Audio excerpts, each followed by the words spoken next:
Y pues vamos a recordar un poco sobre la regla de la cadena.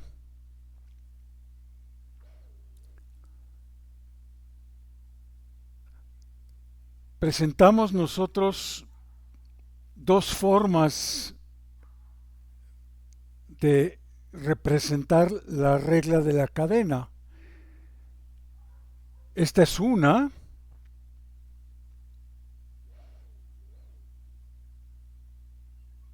y esta es otra.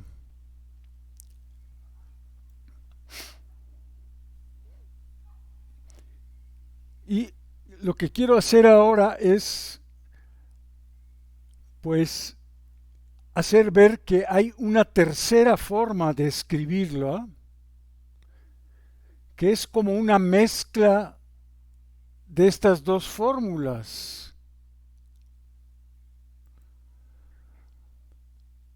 Porque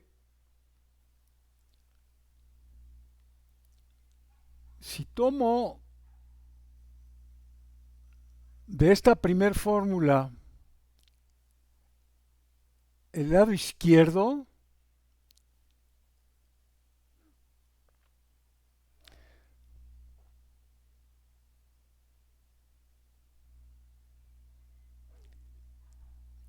y ahora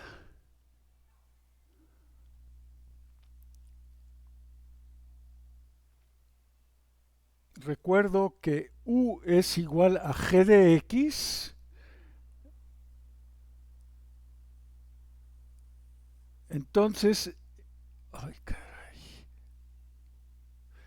Entonces aquí en vez de G de X puedo poner simplemente U.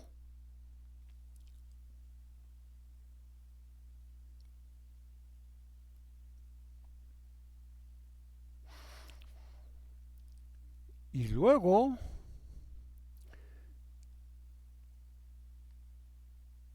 si tomo aquí el lado derecho, pues pongo F' y otra vez el G de X lo reemplazo por U.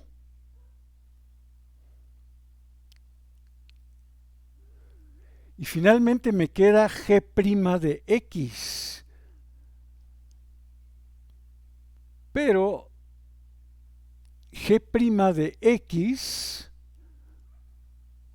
pues es de acá. Si derivo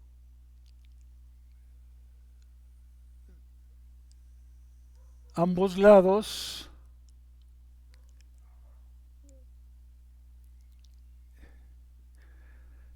G' es lo mismo que du en dx.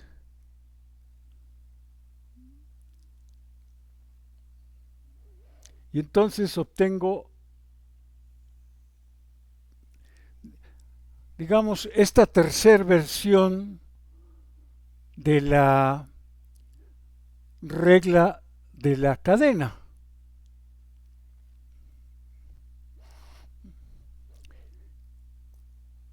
Y pues esta es útil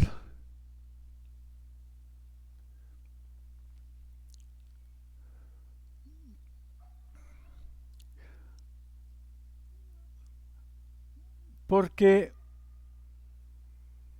me permite generalizar fórmulas que yo ya tenía. O sea, antes yo tenía, por ejemplo,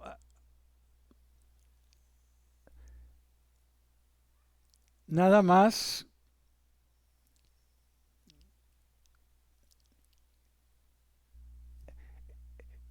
la derivada respecto a x de x a la n, y eso era n por x a la n menos 1.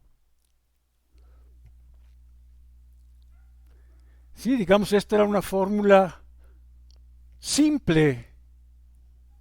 Ahora,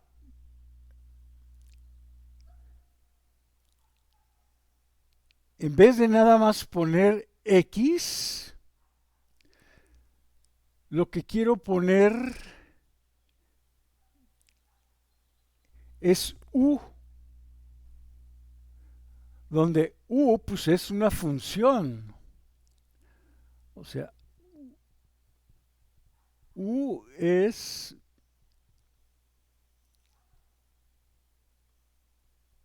no es una constante. U es una función que depende de x.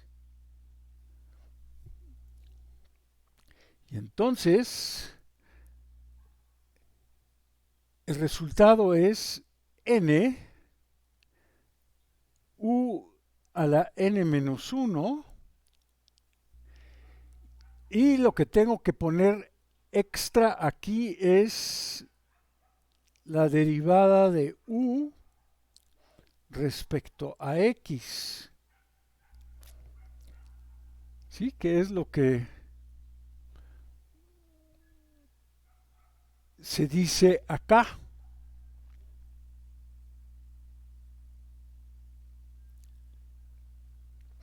Y análogamente en los otros casos.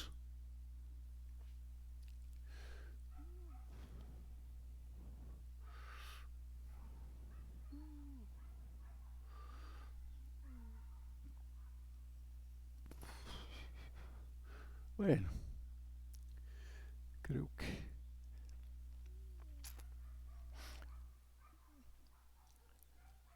Por ejemplo,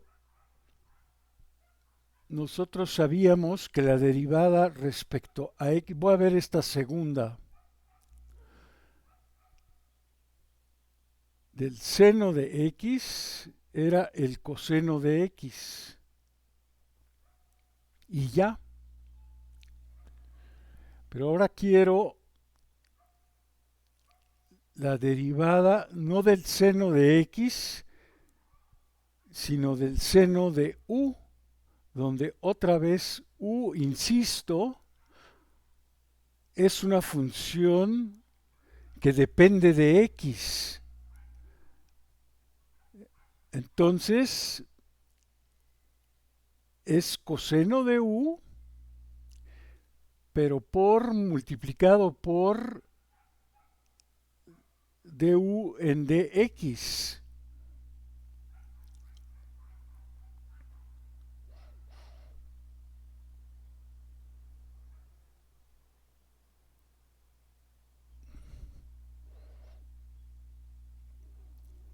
Y así en cada caso, ¿no? O sea, nosotros teníamos, pues creo que están aquí arriba, ¿no? A ver. Tal vez no todas, no, no están todas, pero... No, aquí no están. Digo, aquí están algunas.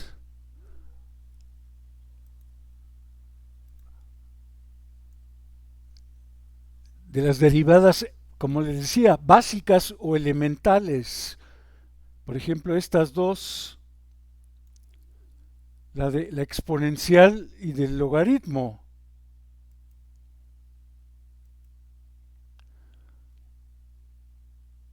Aquí están acá abajo. Ahora, cuando no es e a la x, sino e a la u, pues queda e a la u por la derivada de u respecto a x. Y aquí, que ya no es nada más logaritmo de x, sino es logaritmo de u, y u es una función de x, pues es 1 sobre u por du en dx. A ver,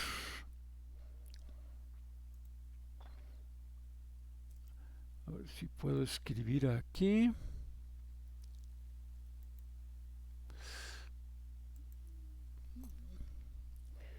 Por ejemplo, si lo que me piden es derivar respecto a x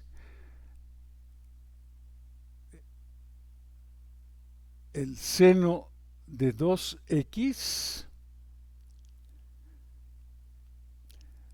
Pues lo que hago es, esto va a ser u, entonces va a ser la derivada respecto a x del seno de u.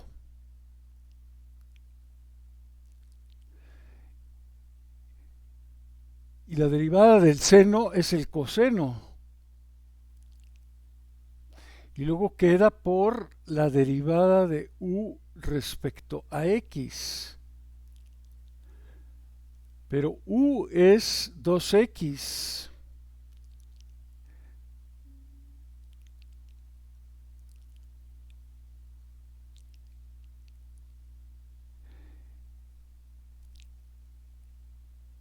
Y la derivada de 2x pues es 2. Entonces,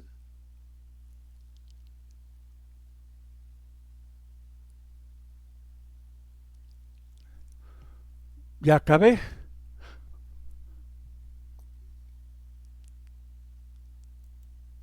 Igual si tengo la derivada x cúbica más 2x menos 3. Pues esto es la derivada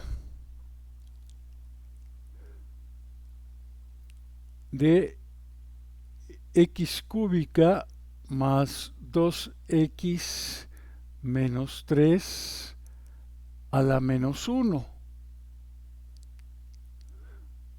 Pues esto lo hago u. Entonces lo que yo quiero es la derivada respecto a x de u a la menos 1. Pues la derivada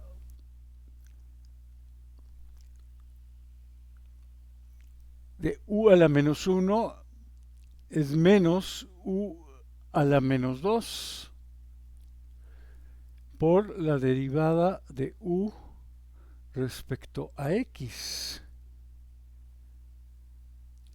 U es x cúbica más 2x menos 3 a la menos 2.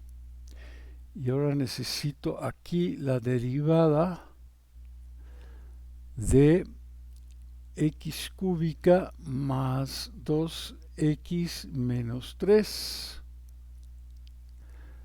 Pues esto es menos x cúbica más 2x menos 3 a la menos 2.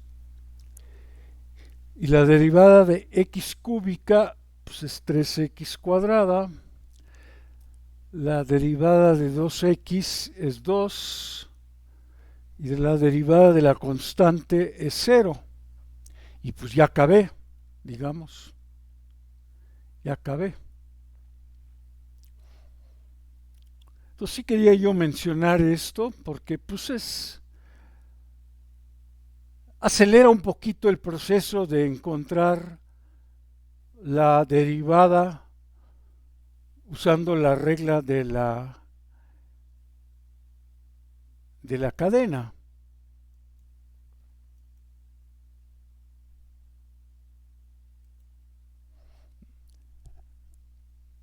No sé si hay alguna duda. Esto nada más es como práctico, ¿no?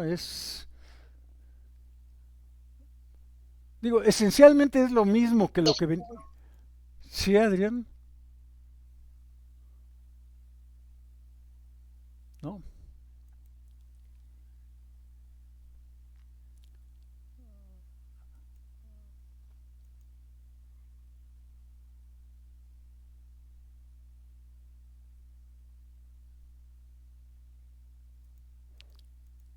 Sí, es esencialmente lo mismo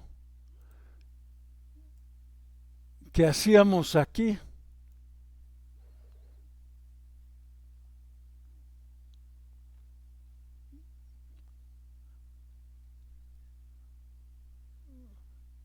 No más que ahora, bueno, aquí se hacía todo explícitamente, ¿no? Y ahora, pues muchas cosas las estamos haciendo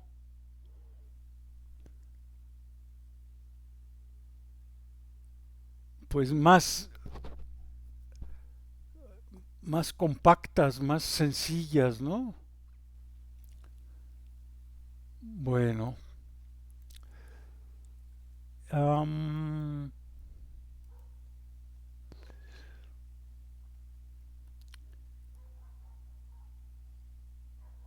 sí, la vez pasada hablamos de las funciones exponenciales, que son las del tipo b a la x, donde b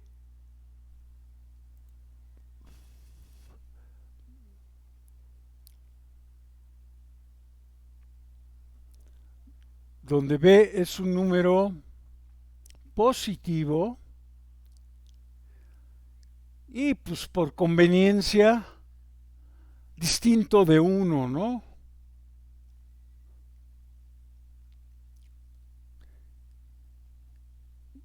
Entonces déjenme mostrarles aquí, a ver si puedo compartir. Este,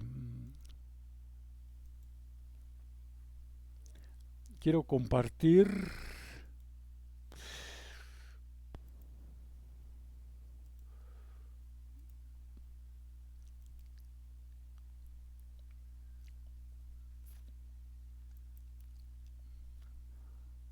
Vamos, déjenme ver si esto podemos hacer.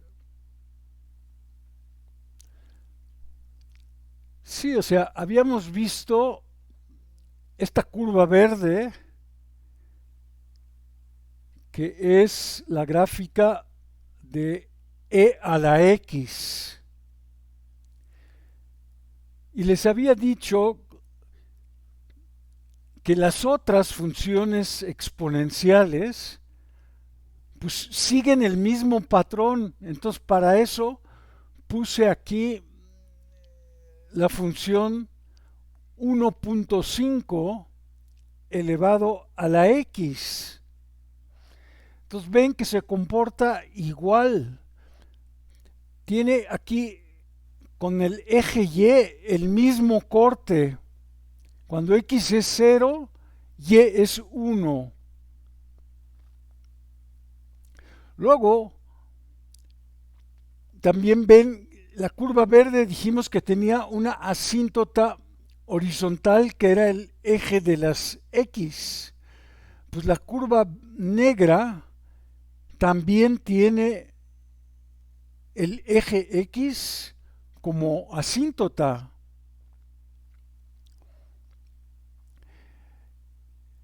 Eh, el dominio de la verde pues, son todos los números reales y el dominio de la negra también son todos los números reales.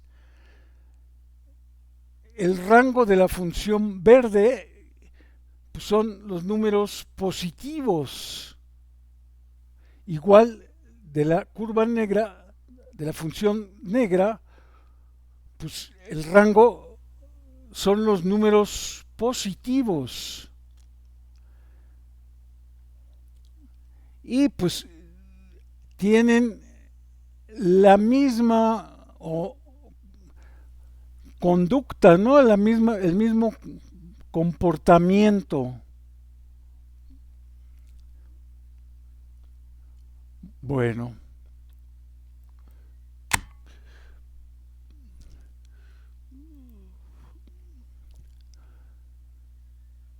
sí, o sea, comparten todas estas características que acabamos de mencionar. Y bueno, una que no mencioné es que no hay corte con el eje X.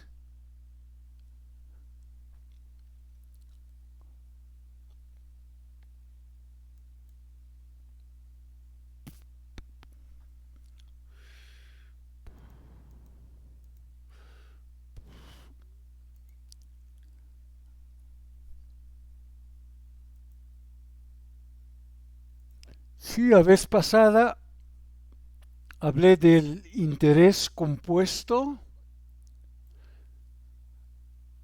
que a lo que nos lleva es a esta fórmula de acá. Una fórmula para calcular cuánto dinero tendremos al final de T años si se invierte una cantidad P a una tasa R compuesta N veces al año. Y entonces vimos que, a ver, lo voy a hacer más grande.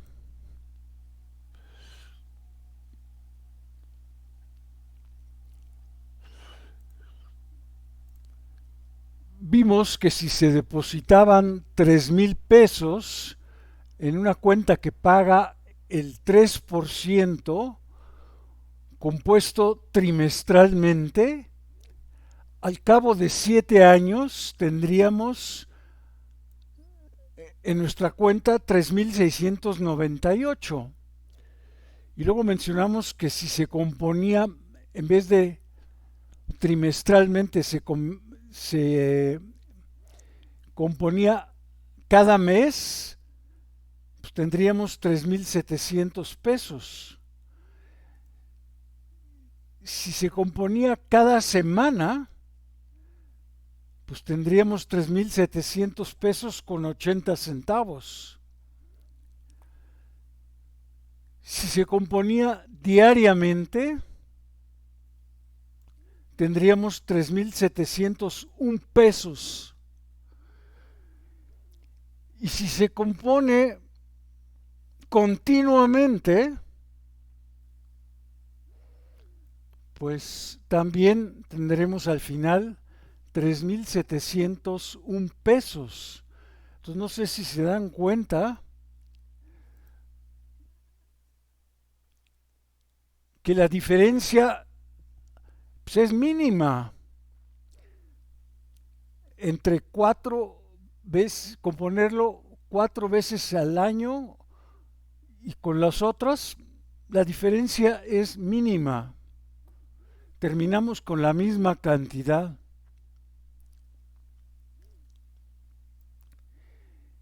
Y pues tomamos como un caso particular esto. Esto es un caso particular de esta fórmula. Y pues aquí también estamos viendo que si vamos incrementando los valores de n, pues sí va cambiando ligeramente el valor que tengo aquí. Pero digamos ya a partir de 100, pues no cambia mucho, cambia un poco. Aquí en 100,000 anda en este valor, y si tomamos el límite cuando n tiende a infinito, pues obtenemos este. Sí, aquí está el límite, que nos da el número o la constante de Euler, ¿no? El número irracional 2.7182.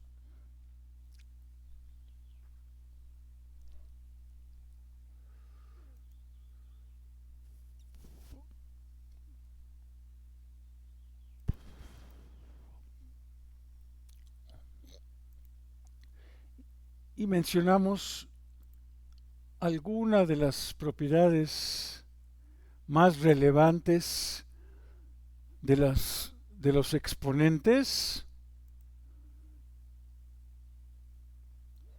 que bueno, tenemos que manejarlos, ¿no? Estas propiedades. Tenemos que recordarlas, tenemos que memorizarlas, pero pues, son propiedades relativamente sencillas, ¿no?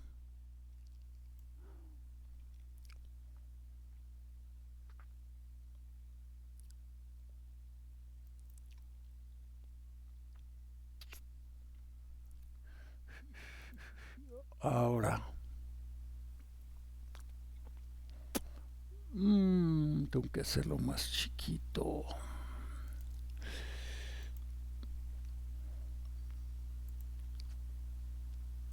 Vamos a ver propiedades de funciones,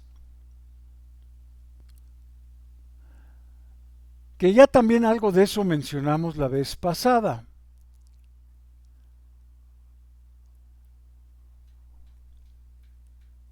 Entonces, lo que queremos ver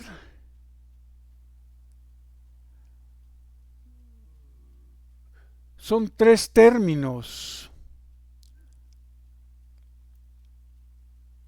funciones inyectivas, funciones suprayectivas y funciones biyectivas. Entonces vamos a leer lo que dice aquí y ahorita lo vemos en un ejemplo muy sencillo. Inyectiva quiere decir que si yo tomo dos puntos en el dominio diferentes,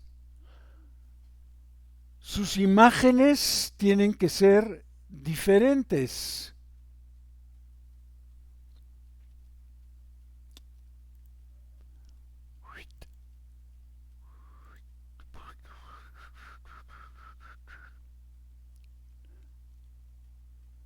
A ver.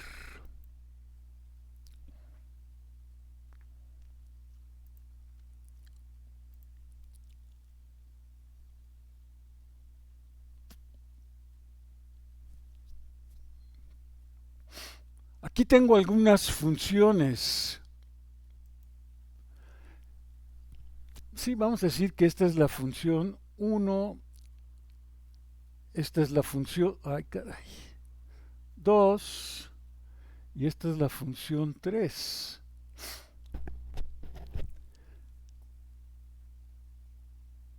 Entonces vamos a ver cuáles sí son inyectivas y cuáles no son inyectivas. Entonces, por ejemplo, esta primera, pues, como vemos, 1, 2, 3, 4, 5 y 6, todos tienen una imagen distinta. Entonces, sí es inyectiva.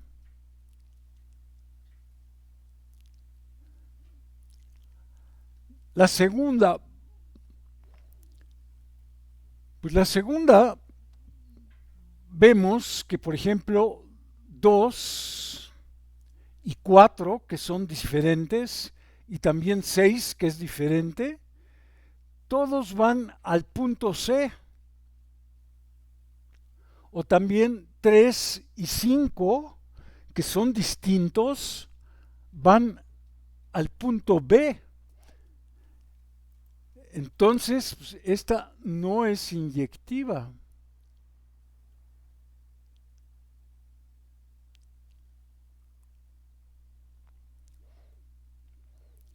Esta última, F3, pues 1 va a C, 2 va a D y 3 va a F. Perfecto, sí es inyectiva.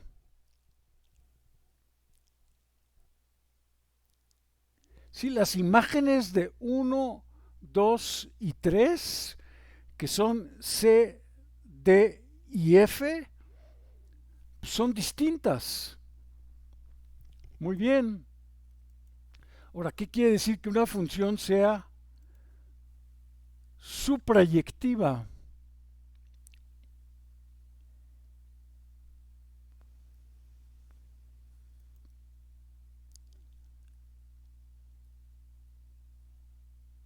Una función que va de A en B se dice que es suprayectiva cuando cada elemento de B efectivamente es la imagen de al menos un elemento de A. Vamos a ver en nuestro ejemplo.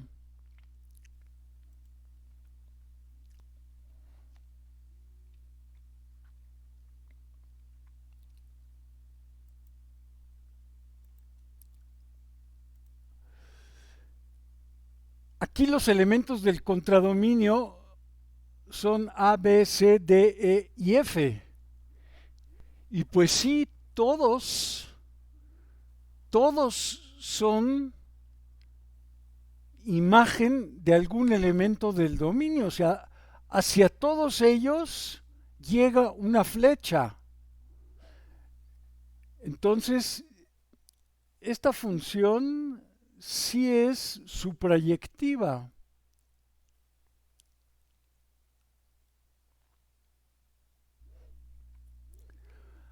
Aquí, ¿cuáles son los elementos del contradominio? Pues son A, B y C.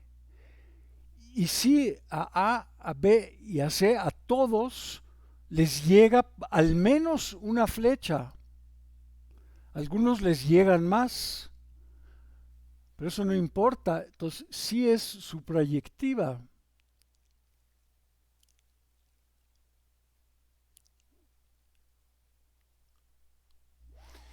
¿Y qué pasa con el caso 3? Pues ahora hay elementos del contradominio, como son A y B, a los cuales no llega ninguna flecha.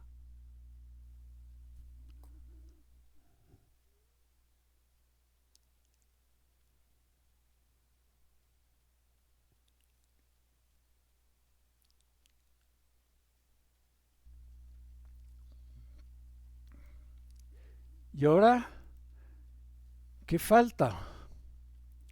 Falta ver cuándo son biyectivas.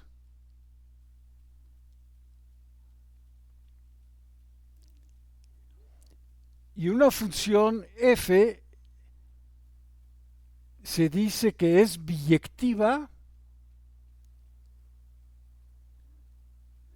si para cada elemento del contradominio hay exactamente un elemento del dominio que cumple f de A es igual a f de B.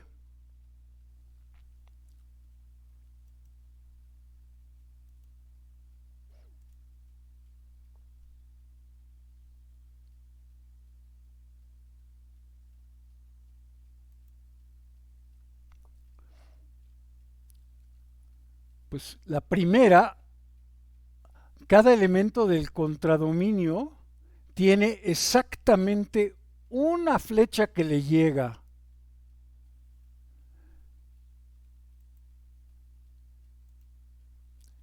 Entonces, sí es biyectiva.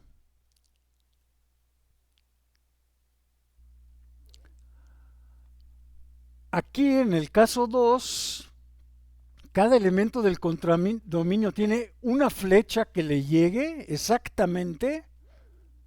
Pues no, a B le llegan 2 y a C le llegan 3. Entonces,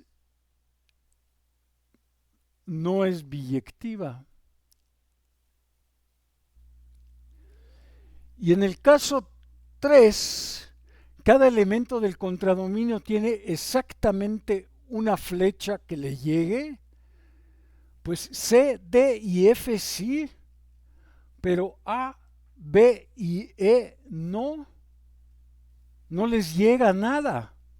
Entonces, esta también no es biyectiva.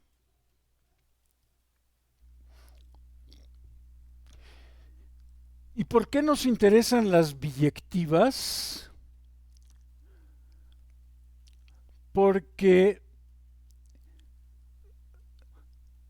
son aquellas que a la hora que diga yo, voy a tomar esto como el dominio, esto de acá como el contradominio. Voy a escribir contra.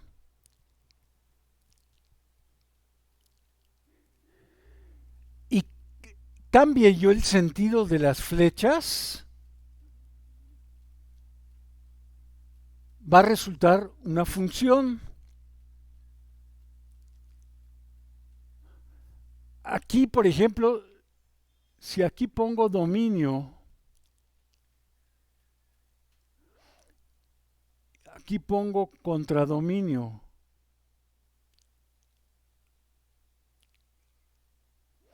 y cambio los sentidos de las flechas, pues no va a ser función porque, por ejemplo, del punto B va a salir una flecha que va al 3. Y también del B va a salir una flecha que va al 5. Y eso no es una función, porque a B no se le está asociando un elemento único. Estamos diciendo a B se le asocia 3 y a B se le asocia 5. Y aquí también, si yo cambio esto por dominio, cambio esto por contradominio, y cambio el sentido de las flechas, pues no va a ser una función, porque no le estoy asociando nada a A, no le estoy asociando nada a B y no le estoy asociando nada a E. Entonces espero que les haya quedado claro que para que este juego funcione, porque es un juego, ¿no?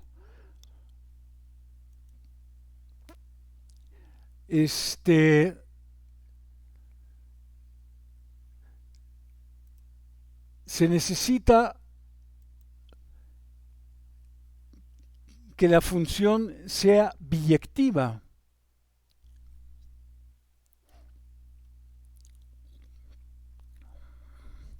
Bueno, ahora vimos nosotros en casos de funciones muy sencillas y pudimos decir si es inyectiva o no es inyectiva. Igual pudimos decir si es suprayectiva o no es suprayectiva. Pero ¿qué pasa si me dan una función por medio de una fórmula? Por ejemplo,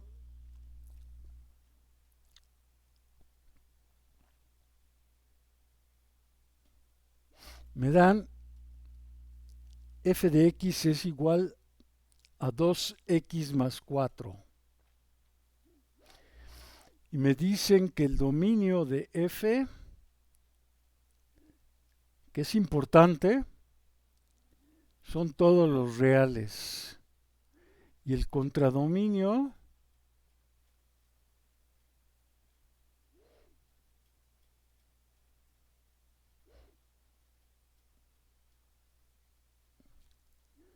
sí, o sea, son esta A y B que tengo aquí, o sea, estoy pensando que A son todos los reales y que B también son todos los reales. Y me pregunto de esta función, pues primero si es inyectiva. Pues vamos a ver. Aquí no me va a caber, entonces lo voy a hacer en otra parte.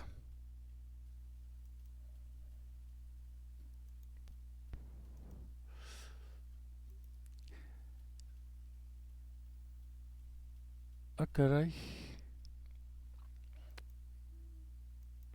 Así. Vamos a tomar A1 y A2 en A que es todos los números reales, pero con A1 distinto de A2. Les recuerdo que la función f que estamos considerando era muy sencilla, 2x más 4. Entonces vamos a hacer un experimento aquí mental con esto. Voy a tratar de construir esta expresión, pero poco a poco. Entonces yo tengo dos números A1 y A2 que son distintos. ¿Qué puedo decir del doble de A1 comparado con el doble de A2? Pues si A1 y A2 son distintos, pues yo sé que el doble de A1 también es distinto del doble de A2. Espero que hasta ahí no tengan ningún problema. Y si al doble de A1 le sumo 4 y al doble de A2 le sumo 4, pues si estos números eran distintos, pues también estos van a ser distintos. Y ya acabé porque esto es f de A1, esto de acá es f de A2, y lo que nos convencimos es que son distintos. Esto que aquí se ve muy fácil, en general es muy difícil. Es muy difícil. Por ejemplo,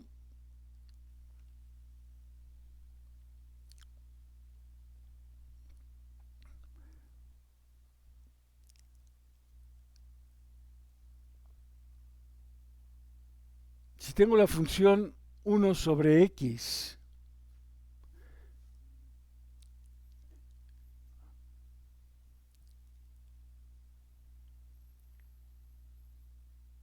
¿se acuerdan que el dominio de esta función pues son todos los reales quitando al 0? Si yo tomo, esto es a, si yo tomo A1 y A2 en A distintos,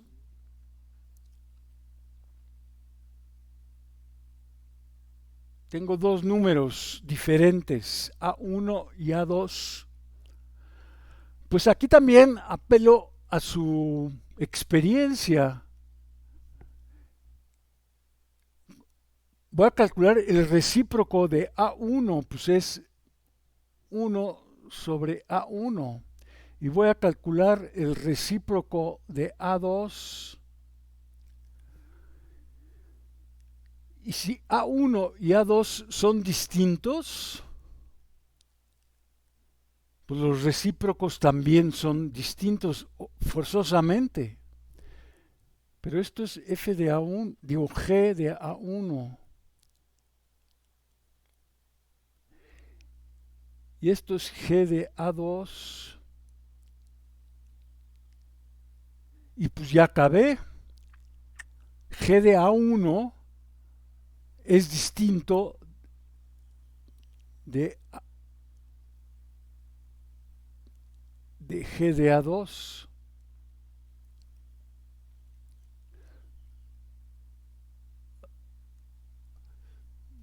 Entonces, esta función sí es inyectiva, igual que la anterior, también fue inyectiva.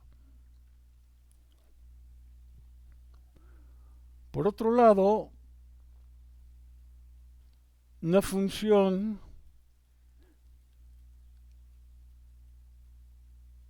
muy sencilla como x cuadrada, pues vamos a ver.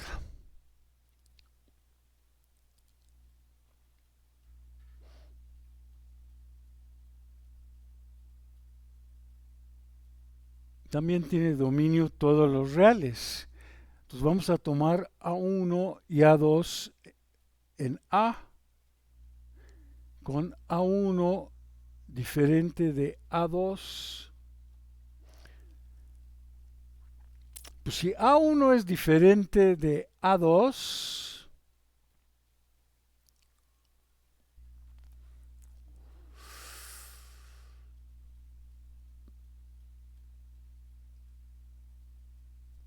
¿qué puedo decir de A1 al cuadrado comparado con A2 al cuadrado? ¿Qué puedo decir? Estos símbolos de dos puntos lo uso como comparación, o sea, quiero comparar A1 al cuadrado con A2 al cuadrado. Pues aquí mi experiencia me dice, pues depende. O sea, no tengo garantizado que sean distintos, porque todos sabemos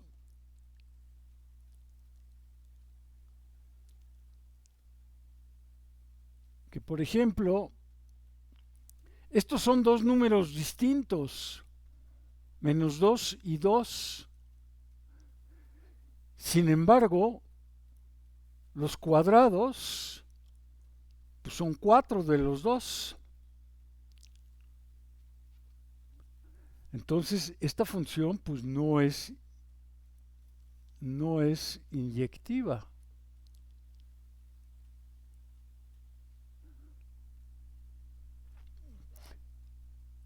Porque basta que haya un caso. Si no tiene que haber, no tiene que haber en 1000 casos. Con que haya un caso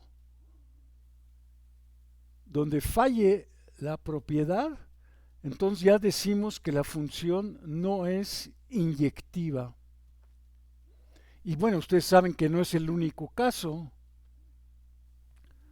Aquí en vez de 2 y menos 2, pues pueden tomar muchas otras parejas, ¿no? Las que quieran.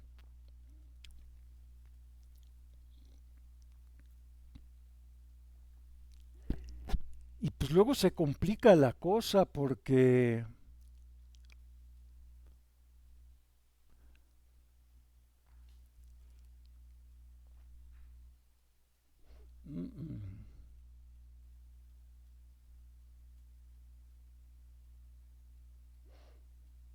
¿qué tal esta función 3x cúbica menos 5?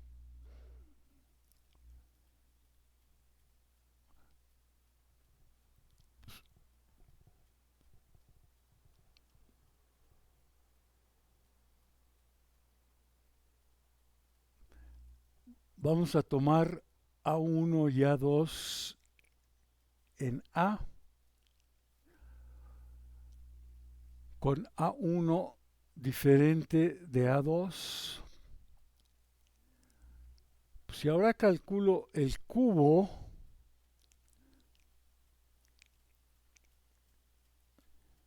de A1 y de A2, pues la experiencia me dicta que sí son diferentes. Sí son diferentes.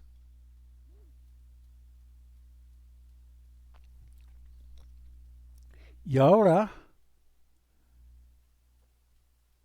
voy a obtener esta parte, entonces, si tengo dos números diferentes y los multiplico por 3, pues no los hago iguales, no los convierto en el mismo, siguen siendo diferentes. Y si ahora resto 5, de dos números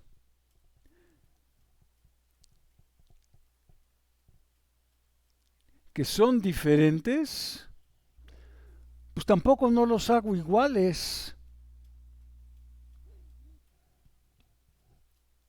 Siguen siendo diferentes. Entonces, esta función, pues sí es inyectiva.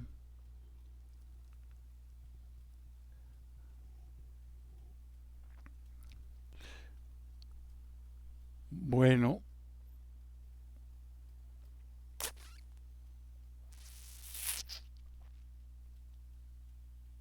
voy a detener la grabación.